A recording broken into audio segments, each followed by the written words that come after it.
Trash Talk Tailgate. Strong right slot, Z right. Spider 2Y banana seal. You're going to call it like it's your favorite play you've ever gotten in your life. Yo, what up, everybody? It's a new adventure. Can you see it on the horizon? It's all green grass, and we're gonna run it in, that's for sure. It's the Trash Talk Tailgate, the hottest football podcast from Earth back to Mars and back to Earth. I'm Riley Peters, the armchair coach. I'm just doing my thing. My other guy with me is the man Preston Rowe. Defensive backs, right. Quality control at Louisiana Tech University. Yeah, man. So this is the first episode of the Trash Talk Tailgate. Two friends, two football heads, just airing their shit out. But for this first episode, I really want to give the audience, the potential listeners of this, just kind of a rundown of where you've been at in the football world, Preston. So you get on the track and start running for us. All right. So like Riley said, my name is Preston Rowe. I am a 25-year-old Division I quality control coach at Louisiana Tech University under head coach Sonny Cumbie. In case you guys didn't know, me and Riley, we went to Hampton City together. Mm-hmm. I actually started my coaching career at the end of my sophomore year at Hampton Sydney, and I was a full-time student as well as essentially a full-time coach and also the video coordinator. So I did that for 2.5 years. That was awesome. You know, I got a lot of great experience doing that. And then when I graduated in 2019, got hired at Kentucky State University. It was a brand new staff. The DB's coach from the Atlanta Falcons, he was our head coach. He's still, to this day, the greatest head coach I've ever been around. One of the greatest men I've ever been around. He was awesome. He kind of took me in. He showed me what it took to be successful coaching college football. And so I owe a lot of my success to him. In my young career, you know, they hadn't had a winning season in 2 years. Like, they were a bad, awful HBCU like program, and you know, it was an experience, you know. But we came in as a first year staff. We went 7-3 that first year, you know, and yeah, that's big. Yeah, that's big for a college, like a first year turnaround. Yeah, we went 7-3. It was actually the biggest turnaround all season, that was in 2019. It was the highest turnaround percentage in all college football that year. So, you know, I'm very proud of that. We did a lot of great things. We actually beat 2 D1 schools that year as a D2 school.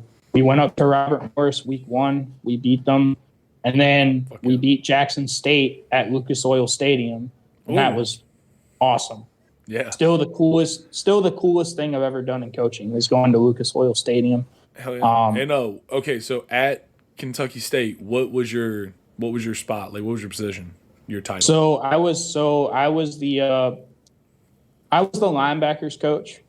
And you know, I focused more on the outside backers. We ran a 3-4, so you know, the outside backers they've got less to do in a 3-4. It's really your two middle guys that have a more complex, you know, defense to kind of manage. Yeah. So I was, you know, and you know, we did a great job. You know, that whole staff was awesome. Yeah. And what? No, what were you you're saying? good. Keep going. Okay. So, you know, we went 7-3 that year. Then in the beginning of 2020, right before COVID hit, we went to the AFCA, which, if you don't know, it's the American Football Coaches Association. It's a big convention at the end of every season. It was in a massive hotel in Nashville, Tennessee. I met a lot of cool people. You know, I was introduced. Is that where you got the fucking? Is that when you texted me, "Hey, do you want Dabo Sweeney's number?" Yeah, That Do was, you remember yeah. doing that? You fucking I do remember doing You sent that. me the card with him and Brett Venables and Tony Elliott's number. I was like, fuck yeah. I did. No one. I mean, I never did just anything kind with of. those numbers. I will say that. Just so No, anybody's no, worried. bro. No. They can't know that their numbers are just out there like that, bro, or else they're gonna change them. Oh, go ahead and change them. Anyway, it was years ago. Anyways, so you went to the conference. Yeah, I went to the conference. The very first person I see when I walk in the door is Derek Mason, and I'm like, and he was the head coach of Vanderbilt at the time. I'm like, holy shit! And I went up and my best friend in coaching to this day, he was walking beside me. I'm like, dude, I'm gonna walk up and say hello to Derek Mason. He's like, nah, bro, you're fucking not. Like, you're not. And so I'm like, all right, bet. And like, I didn't know what I was nervous as shit. Like, this is my first ever coaching convention, and I'm just like I'm in awe. I'm starstruck by, Dan Mullen, James Franklin, Derek Mason.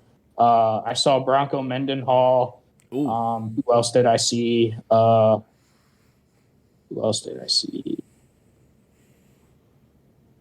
It was fucking Kyle Winningham. He was there. Like it was wild. Like so many of these just great coaches, and here I am, just this one, just low bottom of the totem pole coach. One rookie. Bottom of the totem pole coach, just at Kentucky State University. So I went up. I spoke to Derek Mason. I just said, hey, I'd love an opportunity to come work for you. And he just said, get to know me. Get to know me. I'm not just going to hire anyone. Just I have to know them first. So that was an experience. I saw James Franklin after that. That was really cool. I may or may not have followed him around the hotel. You got lost in Franklin sauce. I was. It was bad, dude. I saw Gus Malzahn at night. He was off in the corner, like making phone calls and stuff. I was like, oh, he's probably doing whatever Gus Malzahn does. So it was really cool. And then I was able to meet the Richmond coaching staff there.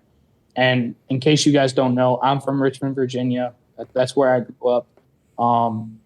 And so they were like, well, if you want a job, we've seen your resume.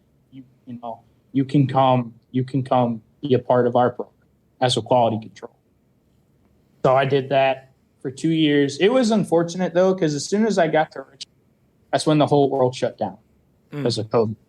So, it was hard. We had to have Zoom meetings like every single day as a defensive staff, just for like 3 or 4 hours, but we couldn't do anything football related until I want to say September, because during that summer we found out that all FCS schools had their season canceled. Like FBS still played, but all the FCS schools they had their season canceled. So that was really and then we did play a spring season, like all the FCS schools did. We went 3-1. That was awesome. And then I got my first ever opportunity to be a real position coach at Finlandia University up in the Upper Peninsula of Michigan. It's like It's way up there, dude. Everything about that feels way up there. Yeah, it was wild. Yeah. What was the mascot? The worst part for me was I'm a Southern boy, so I love Chick-fil-A. The nearest Chick-fil-A was in another state. Hell yeah. What was the mascot? What was Finlandia's mascot? The Lions. We were the Finlandia Lions. It's not nearly as cool as they could have gone. Yeah. Been lit Finlandian fish. Yeah, I mean, yeah. It was an experience up there. We were first year staff as well. And you said you got to be a position coach. What position? I got thrown into the fire. I coached both the corners and the safety, so I was the DB coach. Yeah, the whole fucking cloud. I was dude. the whole. It was You were the bad, dude. you were the emperor of Cloud City. I was, Fuck dude. Lando And Calrissian. we did run a lot of cloud. It actually it gave us a lot of success running cloud.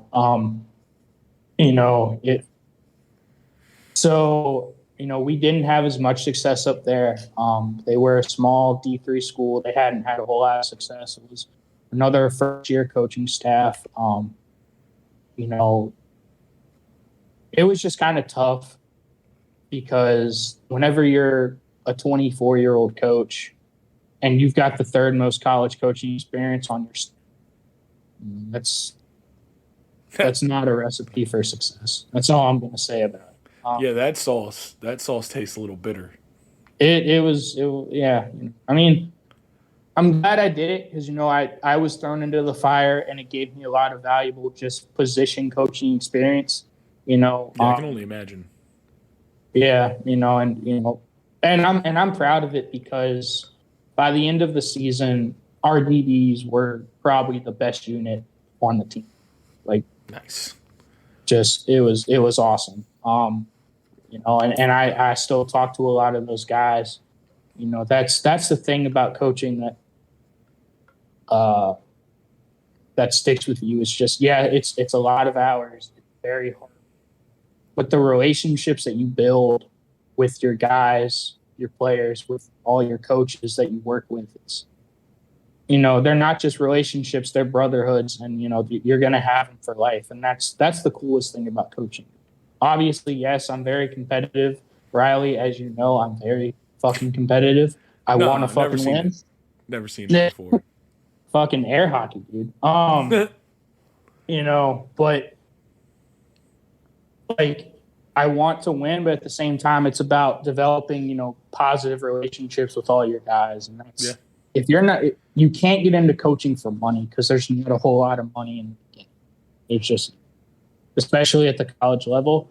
So you have to get in for the right reasons. And if you're not in for the right reasons, you're going to get burned out and you're going to go do something else because it's going to weed out the fake dudes, the guys that are like, I just want to make a lot of money. Or like, no, you have to be in coaching. I'm here for that Dabo Sweeney 10-year, $100 million contract.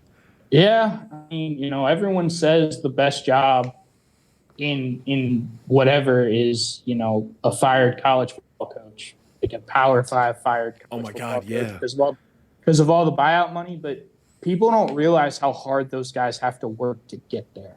Oh, yeah, 100%. It's ridiculous. Like, and just, it's crazy. And then I was able to get, this opportunity here at Louisiana Tech after Finlandia. So, now I'm here. And it's been really solid. So, okay, you transitioned from a bigger position at a smaller school to a smaller position at a bigger school. And like, how do you feel about that? Like, is that transition for you? Did it feel good because, like when you were at the small school and you were in a bigger position, like maybe you didn't have all the skills and now you feel like you're in a place to learn them? Well, yeah. I mean, ultimately, in my opinion, the only way you're going to get better at something is by just being uncomfortable. Like, you're not going to grow unless you're uncomfortable. Yeah. So I wasn't comfortable being a position coach at first. Like, I had never done that. I had never run my own room before. That's hard. You have to know what you're doing. You have to know the ins and outs of the position of the defense. When they do this, why didn't you do this? Like, that's what you're supposed to do. Like, you have to be on that shit because your players see that. So, I kind of grew, and it was kind of trial by fire at Finlandia at first. Now here at Louisiana Tech, it's like I've got that, D3 small school coaching experience, but like ultimately I want to be a Power 5 coach. And so the way I see it is, Power 5, Group of 5, they do things a lot differently than D2, D3. Like, there's a lot more pressure. The defenses are a lot more complex, like all of that stuff. So, you know, I view this as kind of an internship. Like I'm trying to learn how to be a D1 position coach. Like that's what I view this. So Yeah, so it's just does that make sense? yeah, no, 100%. No, you learned. Yeah, it's just different levels. You had to learn the Yeah, next level, which I exactly. appreciate. So you think you could like go take over some random high school and just like Oh, make them good? 100%. Yeah, Yeah, like 100%. I've always thought about that, just being able to go in and being like, hey, is there any random high school out there that just needs a coach? You want to underpay some random dude to help lead your team to victory? Here I am. It's just the thing that people don't understand about football. Like, and I've always thought this. Like, even the dudes at the top, like, bro, like, why, like, you make so much money, like, you make hundreds of thousands, even millions of dollars, like, and you just make these awful game management decisions, these horrific, like, play calls, like, Yeah, I just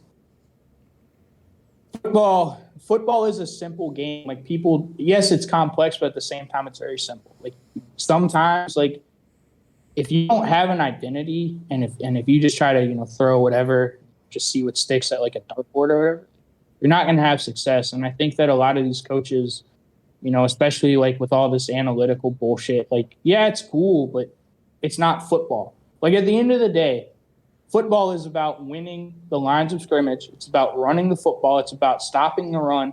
And you've got to get off on third down, and you've got to convert it. And you can't, and you got to score touchdowns instead of kick field goals. That's really all football comes down to. And you also can't turn the ball. If you do those things, you're going to be very successful. yeah. Like, if you play a perfect game of football, you're gonna win. I mean, but No, like, just kidding. No, it's true. It is true. Like you see, I think the jump to college shows a lot of coaches. Like you see a lot of coaches that people hype up and then they really make the jump and then their offense fizzles because it's just too much. yeah.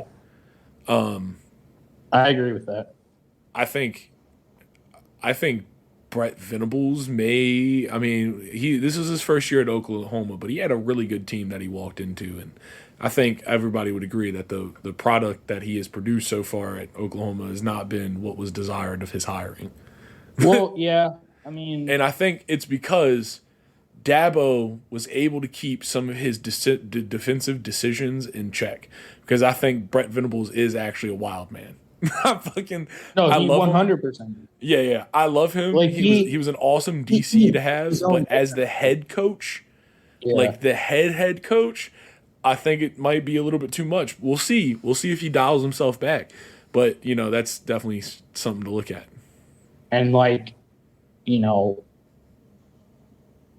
don't know if I should say this. Like, I just, you hear things when you're in coaching. Like, you said Brent Venables. I actually in coaching. I don't know if I should say names, but like, fuck it, dude. Why not? Yeah, just fuck it. I've heard rumors for years about, why Jimbo Fisher hasn't been successful. He doesn't know how to, delegate shit. Like he always wants to be in every position room. He always wants to be. He's always got to be like right in. Like, oh no, we're gonna do it this way.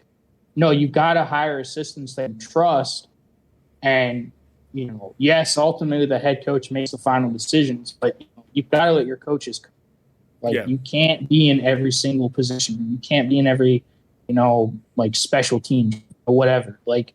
You can't do that. And I think that, just from what I know and from what I've heard, that's part of why Jimbo Fisher hasn't been as successful at Texas A&M and even when he was at Florida State. So, I do think that, coaches, the way I see it is always this. Back in 2014, 2015, Nick Saban had to change. Like he had to, he wasn't running, the spread offense, up tempo type shit. And if there's one dude in college football that you'd say, oh, he doesn't have to change offensively and defensively, it's Nick Saban because he just gets the best athlete. Like, he can get whoever the fuck he wants. No, like, even with the best athletes, he had to change. He had to adapt. So I think that as a coach, you've always got to be, evolving and adapting, or else you're going to get left behind. And, like Jimbo's a prime example of that. There's a lot of coaches that kind of have that problem. Oh, yeah, 100%. Speaking of coaches that might have a problem, let's talk about something fucking that kind of blew my mind. It excited me upon reading and then upon thinking. It was like, ooh. And that's the Indianapolis Colts hiring of former, Hall of Fame player, former best center in all of football, Jeff Saturday. And I want to say it like that because I've got big respect for Jeff Saturday. As an offensive lineman myself, that man was a man that you looked up to when you were like trying to learn how to be the best football player, especially offensive lineman. So I want to put some big respect on his name before we absolutely shit on the Colts' decision to hire him as their interim head coach. Now that means I think most likely won't get the actual job, but as of right now, he's the man behind the fucking controller. He's playing Madden. He's got to think outside the Xbox. The best part about that is that he tweeted like, "Oh, the Raiders are awful," like a week ago, and now he's got to play and coach against the Raiders. Yeah, dude. Week 1 as a new head coach, you have to play a team that you just straight up said were Tatum. On Twitter. I think the exact tweet are the Raiders are terrible. Yes. Like, I'm pretty sure that was the exact tweet. So it's so good. He's like, I swear to God, storylines. It's just the NFL is just being written by fucking George R.R. Martin. They're just making game of football. I mean, let's be real. Their first call when they fired Frank Reich was to Peyton Manning. Let's be real. And Peyton was like, nah. Yeah, 100%. Peyton's like, nah. Okay, did you hear Peyton's quote about why he won't coach, why he stopped coaching? Why? Because he was like fucking 3-6 coaching his nephew's 7th grade team. He got yelled at. He was like, one of my players yelled at me because I run the ball too much. And he was like, and that's why I'm not coaching anywhere else. I mean, it's not weird. Fair. Little League might be harder to coach than college football because you got to deal with fucking parents. Dude. Oh, dude, it's wild. But Little League's weird. But anyway, back to Jeff Saturday. Like, when I first saw this, I was like, "Oh, that's a move. Like, that's something." I mean, their issue has been that their offensive line has kind of deteriorated. It was once a strength for them, and now it's kind of it's become not more that of a great for them. Swiss cheese operation.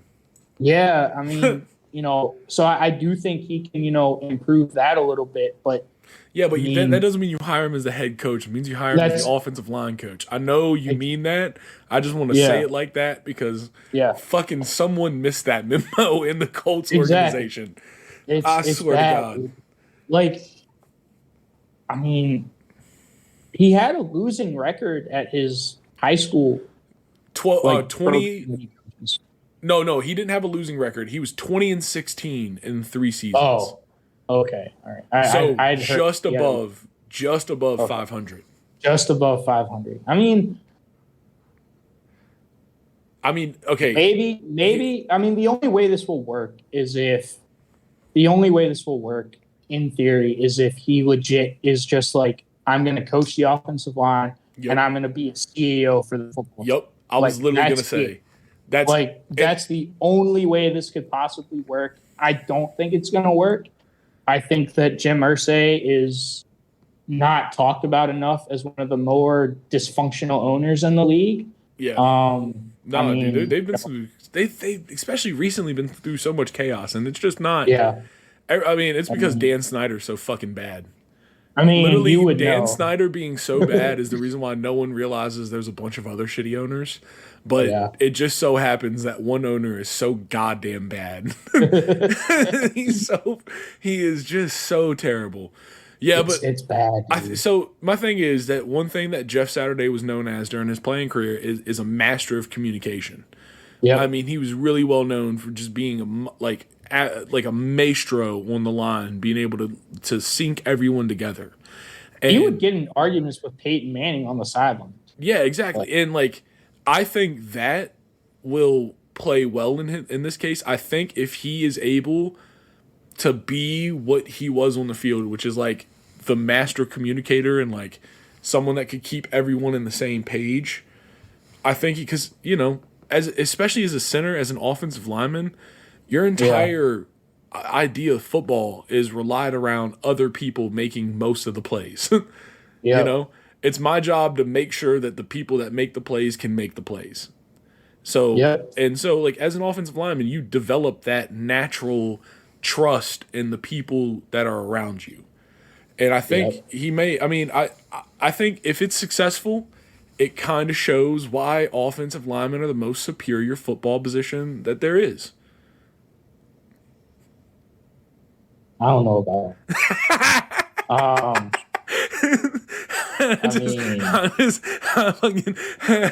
I had to throw it in there. Speaking of offensive linemen being the best position, it's time for Bub of the Week. Yes, absolutely. Not respond to that? Okay, that's fine. Hey, we got to keep moving. Okay. So let's just, while we're on the topic of offensive linemen being amazing, let's do some good old fashioned Bub of the Week. So,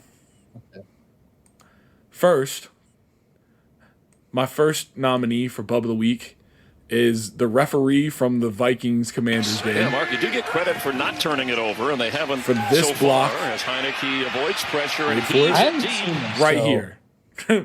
This right here.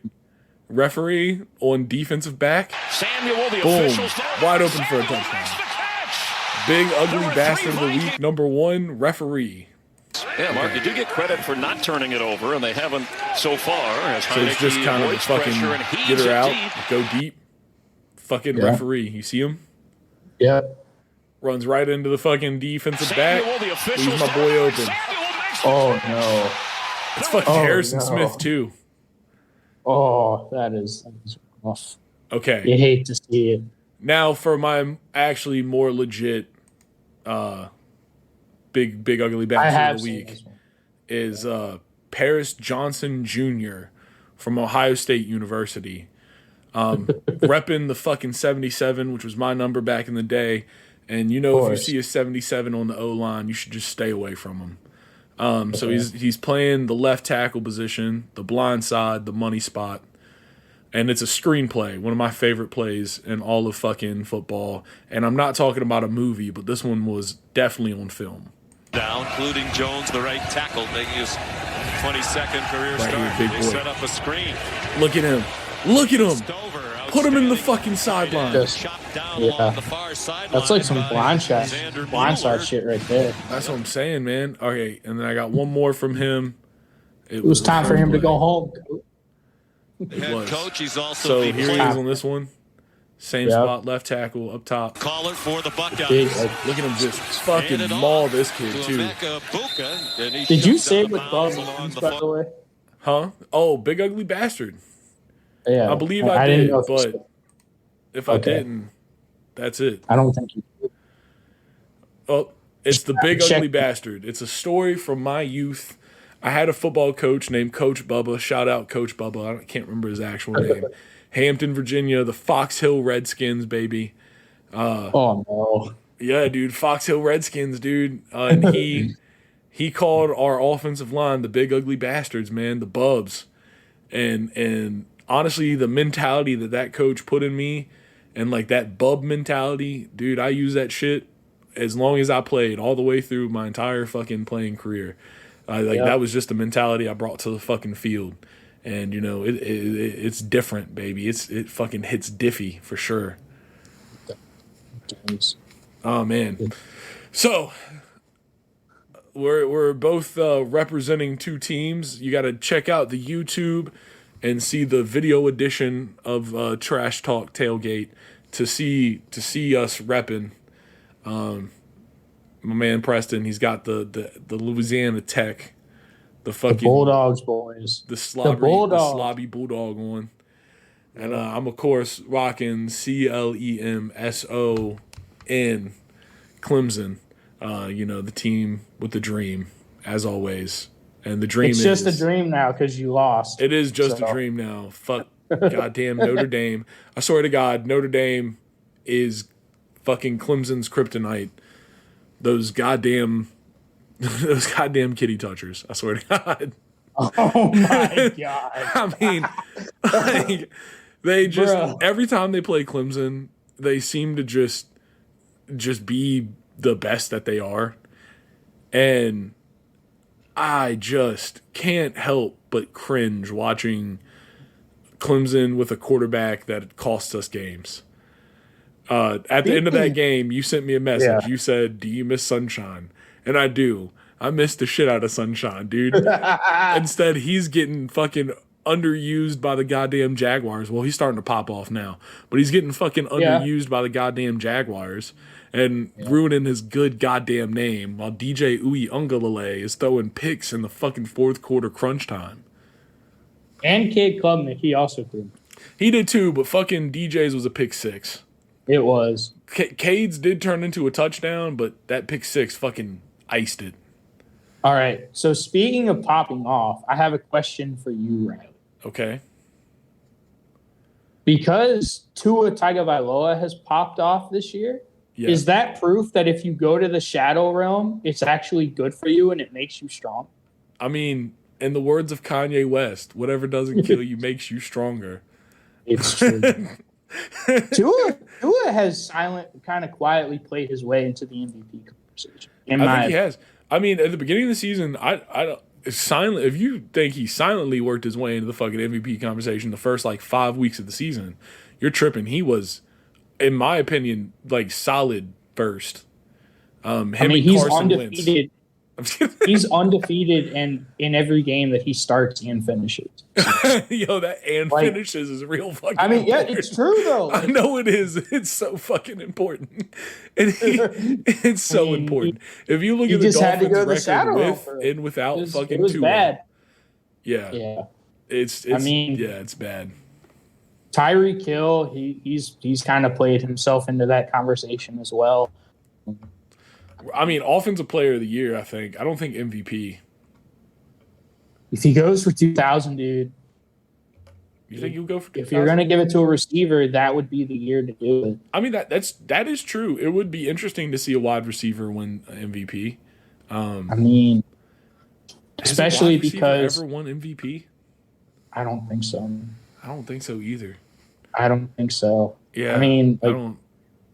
Especially because everyone was kind of shitting on Tyreek because they're like, "Oh, you lost Mahomes. You're not going to do shit." Yeah. You got Tua now. Have fun. Well, unfortunately for everyone, fucking Tua on. That's fucking. Unfortunately for everybody, Alabama makes absolute winners unless they're playing Tennessee or LSU this year.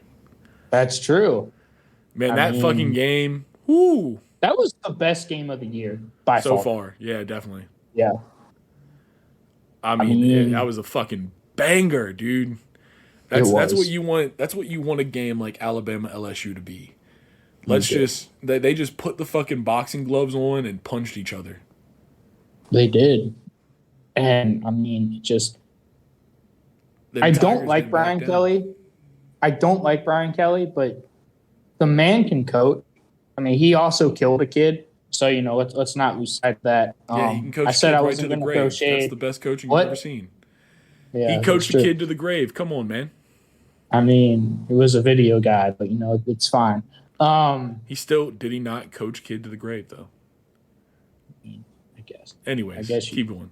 Anyway, I don't like Brian Kelly, but the man is definitely a top 5 coach in all football. Yeah. The balls of that man to go for 2 in that situation. Just unreal. Them boys hanging, that's for sure. It was essentially the same pick play that lost Alabama the 2016 national championship to Clemson. The Hunter Renfrow play.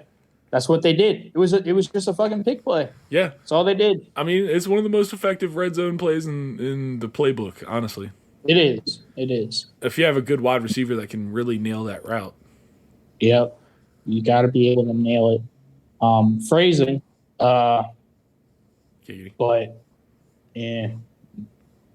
I mean, Alabama, they're not going to make the playoff, barring, like, just unforeseen chaos. Yeah, Alabama's lots of losing. Out. Yeah, lots of losing. I mean, from a lot TCU, let's see. So what is it? It's Georgia, Ohio State, Michigan, TCU right now. Is that it? Is that the top 4? I believe so. Yeah, I believe so. Clemson, they fell all the way to 12.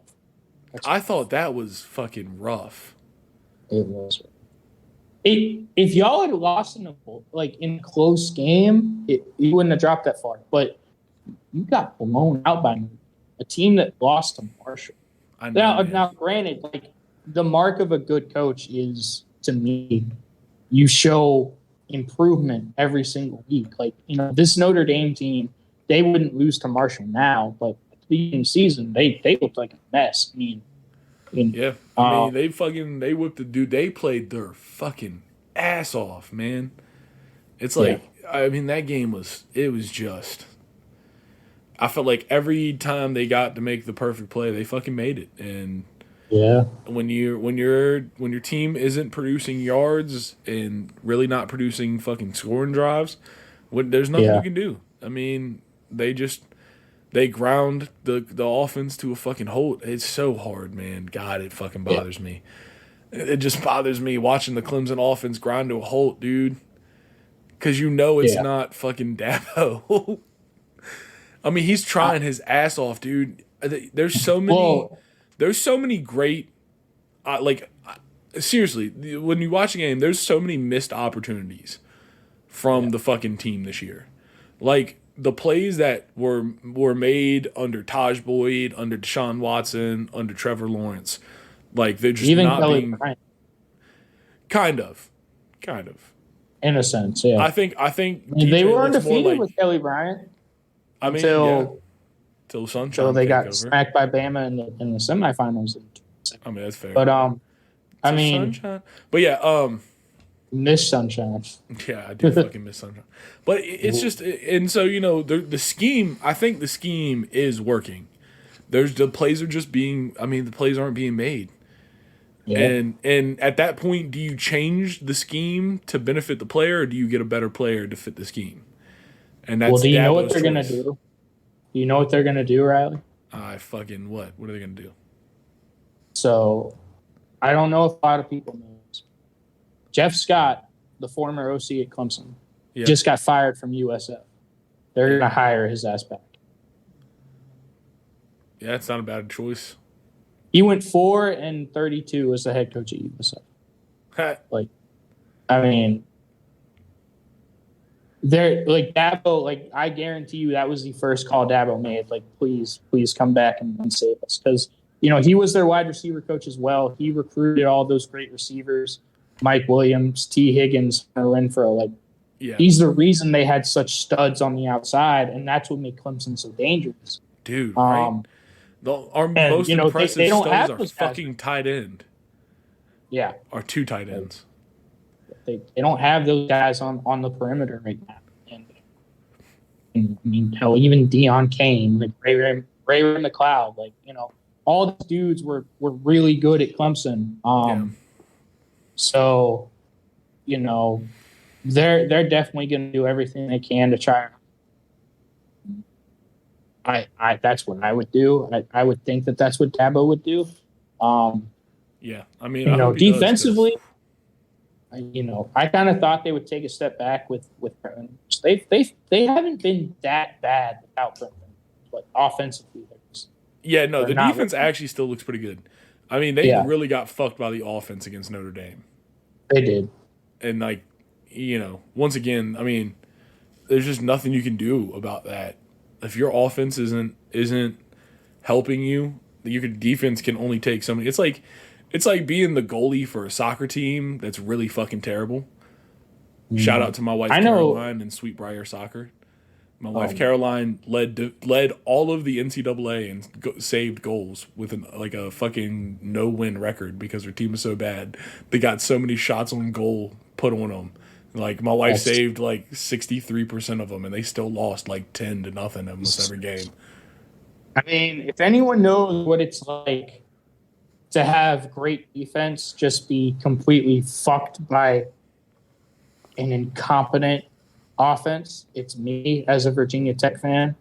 All those Bud Foster elite defenses with just if you just have a mediocre offense, we win at least one national championship because we had elite defenses. And it's just kind of sad as a Tech fan to see how far we've fallen. Yeah. I remember Tech fans always complaining like during our heyday. It's like, so sick of tired of winning 11 games and going to the Orange Bowl after winning the ACC. Be careful what you wish for, bro. Yeah. I'm so sick and tired of winning. And then fate cut the rest of that sentence off and made it happen. Yep. Yeah. I'm so tired of winning the ACC, going to the Orange Bowl, winning the Orange Bowl. Tired of that. No, bro. Like, just that always irritated me. I hope we do more, but great job, guys. Yeah. I mean, hell, we legit might not win 3 games this year. It's so bad. Yeah. No. I mean, and I'm just speaking as a Tech fan. Like, I am a diehard Virginia Tech. So, speaking of other Techs, you pulled out a W this weekend coaching. Yep, we did. Yeah, not just a W, but your DBs pulled 3 picks. We did. I was proud of them. Yeah. How were those? I'd like to think I had Monday film sessions. What? How were those Monday film sessions? I mean, every day in film, yes, you're happy, but at the same time, like, we still missed a lot of techniques. We still missed assignments. You're always trying to improve. Especially with kids these days, you can never give them too much. You can't praise them all the time. Nick Saban says that all the time. I know you can't.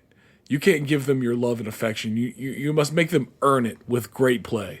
You've got to just. I don't want to say shit on them, but but you gotta. Yeah, no. And I know to anyone on the outside that doesn't really know, it sounds really fucked up, but it is so fucking true. As a former player, I didn't get when they patted my back too much, I got soft. But when they fucking were like, "What the fuck was that? This is terrible. Be better." I was better. I mean, whenever a coach compliments you all the time, you're gonna start thinking that you are the shit, and then you're gonna not do your job, and then you're gonna give up a busted play, and then you're gonna get your ass ripped when you come back to the sideline. It's the circle of life. Right. I mean, so yeah, I was proud of them. They did a great job, especially the fact that we won. It's but in film sessions, at Kentucky State, we had a name for it. We called it "Tell the Truth Monday," which I loved. And even if we won, we would always rip our kids because we didn't want them to think that they had done something. Yeah, you won, but that's what you're supposed to do. You're supposed to. Hey man, you still gotta have a little fun with it though. I mean, yeah, we did have fun, but in film especially, we always. Yeah, I think the best way to approach film is just start with the serious.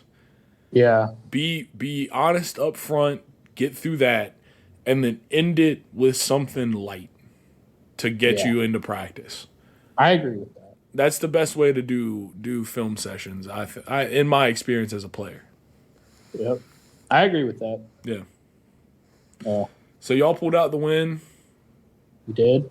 Clemson didn't. No. Sad world.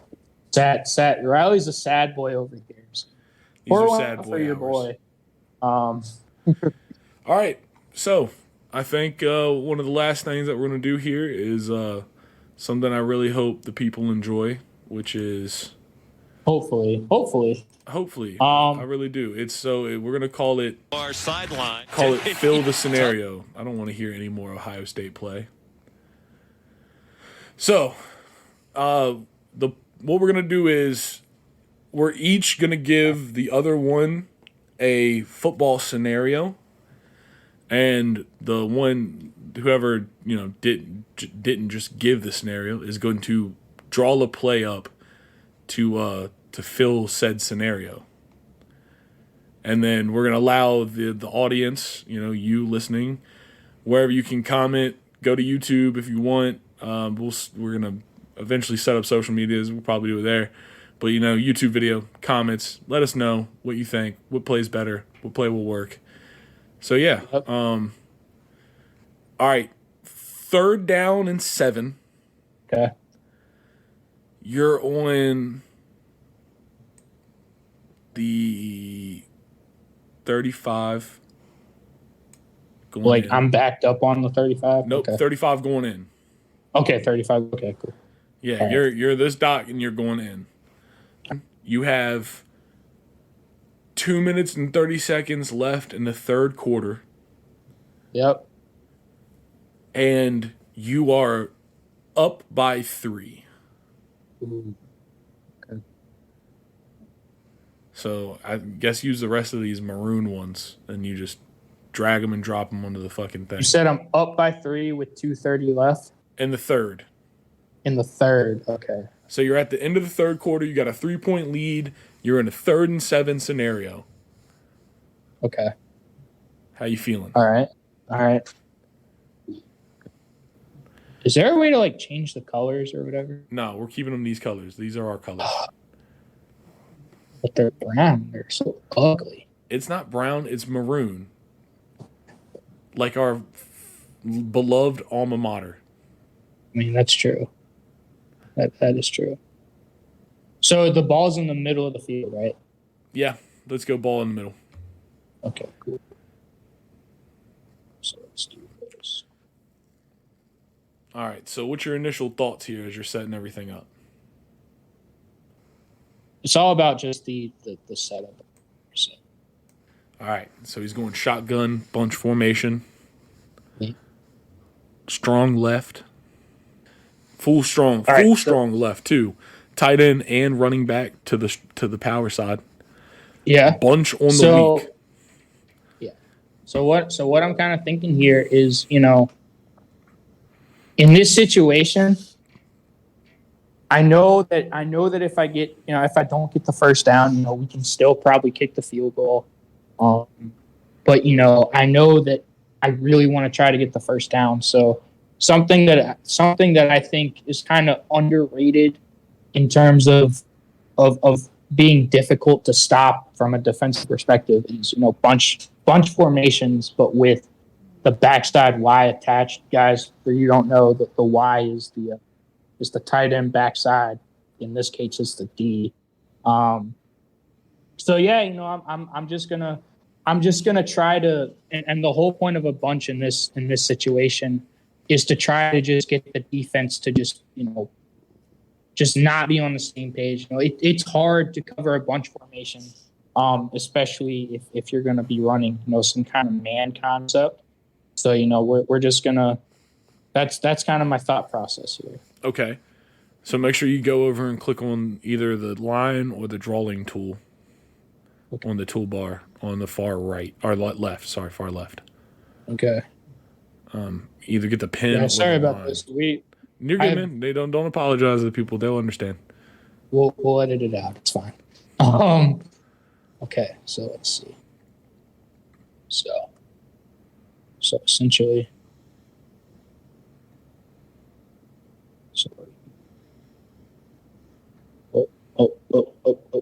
okay. Oh nope, oh shit. How do I make it straight? It's straight. I'm trying, boys. I'm trying. It was straight. You had it straight. Relax. It's gonna be that. Cool. This dude. Oh no, boys. Well, I'm gonna delete this. Just click on it and click backspace. Okay. Wait.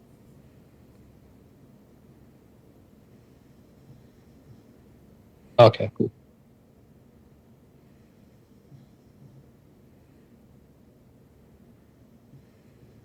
God dang it.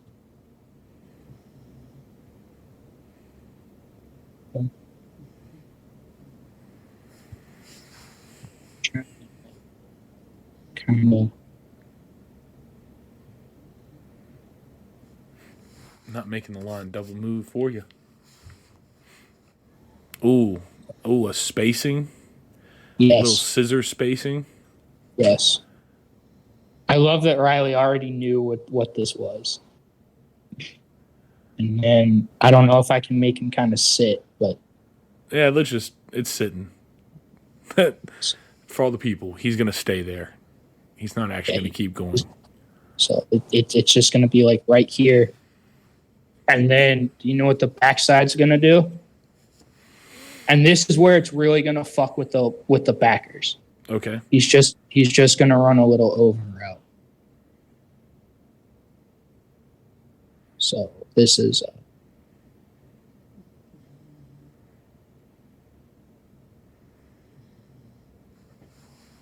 do you kind of see what I'm doing here? Yeah, Right? I fucking see it. Yeah.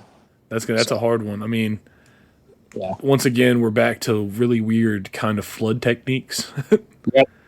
But this is like, I don't know, this is like oppo flood. Like you got kind of both. So are you keeping the running back in for pass pro? So what the back will do, if I don't know if I can do it. Is there like, okay. No. So he's just gonna kind of like chip initially, and Chip then to he's flat? just gonna and then he's just gonna go to the flat, and I'm not sure how to do that. Yeah, just get another line, make it straight out. Yeah. Oh, okay. Oh shit. It's okay. Do this. So the back is just gonna kind of initially do that, and then he's just gonna he's gonna chip essentially, and then he's just gonna go out. Yep. Chip to out, chip to flat, Yeah, whatever you want to call it. Yeah. Hell yeah. I mean, that's a pretty strong one. I think it's pretty fucking solid because Yeah, I think that gives you, You know. I mean, a great chance of getting a first down.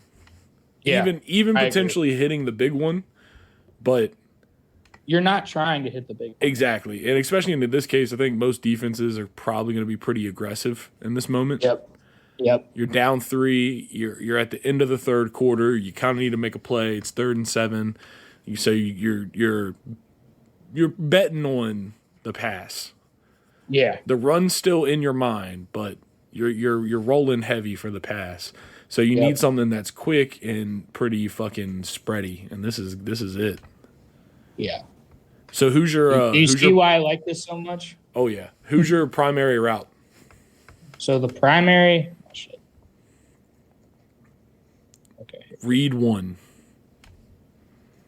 Okay. So the first read is so the whole point of this. So the scissors is to just try to get the corner and the safety just a little bit confused, and then you're just gonna. It's essentially kind of a runoff. Like you're trying to confuse them, but the whole point of this is to. And I don't know if you can see me, but Yep. Can they see the screen? Yep.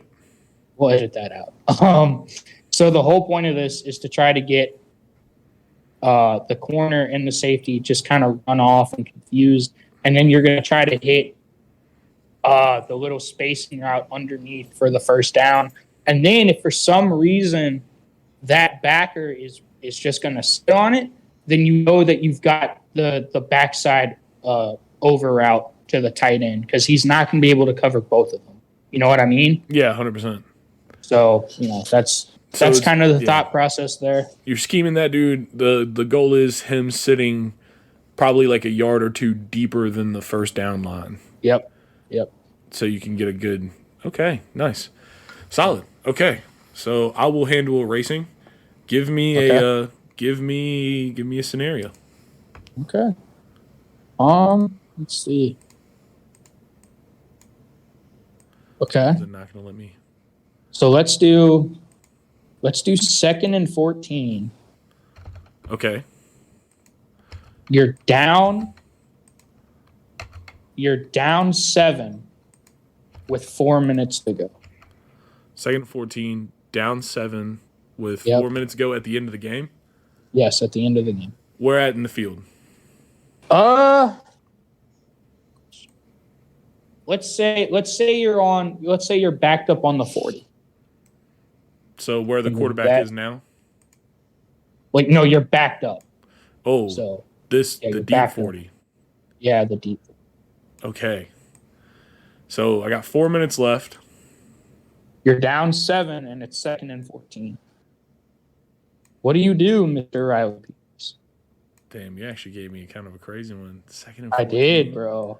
I'm throwing shit at you, bro. That's what I do. This is a good one though. You think you're an armchair quarterback? We'll see. I'm not an armchair quarterback. I'm an armchair coach, baby. Yeah, we're going to the fucking natty. That's true. I'm an armchair coach, and as armchair coaches go, baby, I'm Nick motherfucking Saban. Oh no! I think everyone thinks they're Nick Saban. True. No one can actually be the coach. Boys.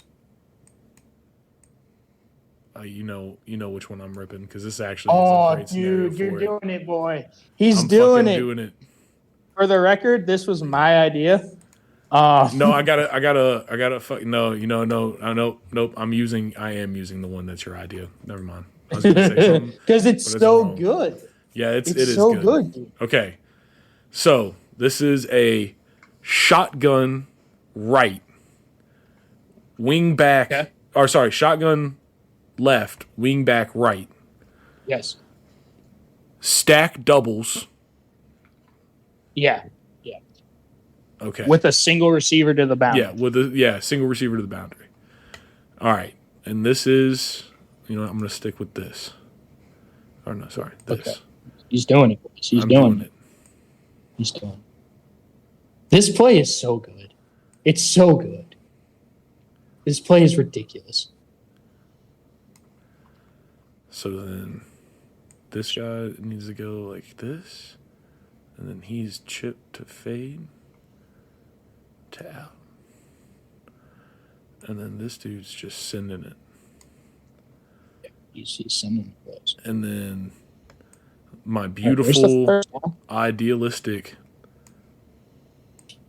fucking play and fill with the fake running back to the flat. It's essentially a Y insert power. Yeah. That's what the run fake is. So That's what it's going to look like. This is a play action buck. So the buck sweep is pulling the guard and the running back out of the shotgun formation. Yep.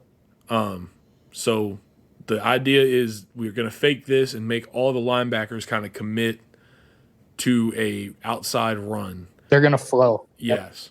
And so the stack wide receivers to the field. One is going to run a like mid to deep post to kind of pull the corner, pull the safeties, just give them something that's in front of the slot, doing a wheel around the backside. Delayed wheel out the backside. Yes. So the goal is the on the line receiver on the side post makes the safeties, just kind of puts a body in front of the safeties that need to get to the delayed wheel. And then you have the wing back he's shifting into the inside. It's a shift insert into the B gap. And he's going to run, try to hit a linebacker, and then slip out into an out route. But it wouldn't be that corner. Yeah, it wouldn't be this deep. This was a very poor drawing. It would be a little bit shorter. Yeah. It'd be like right here. Yeah, it'd be short. Though you could give them the option if there's not there's space, they have the chance. So I'm gonna leave it like a big F because someone's gonna get effed up with this. Yep. Especially because it's 2nd and 14. Yeah, I think here I need to get to like essentially this line. Yeah. So you do. And I need him being deep.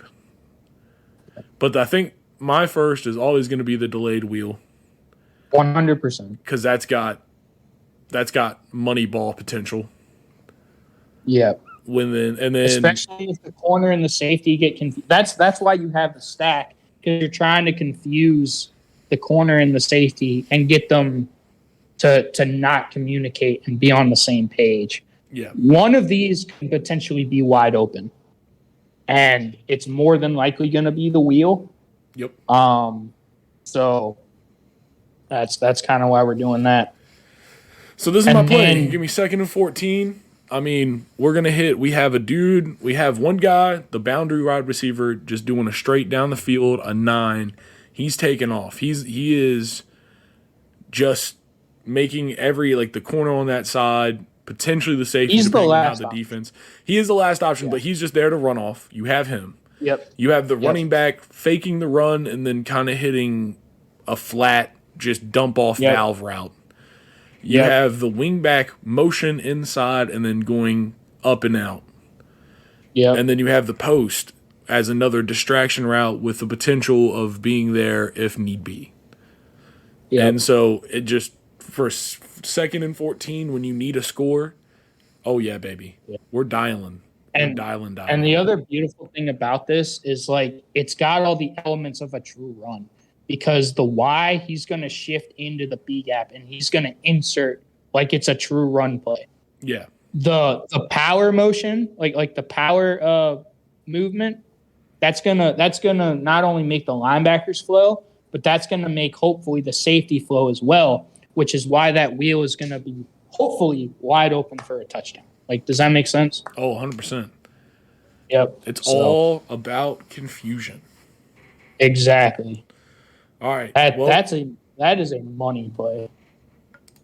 Speaking of confusion, the world's probably been confused by us. So this tailgate, it's almost game time. We need to wrap it up.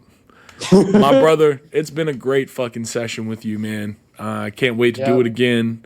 And we hope the world enjoys the Trash Talk Tailgate and joins us again. We got to get out of here, y'all. Peace.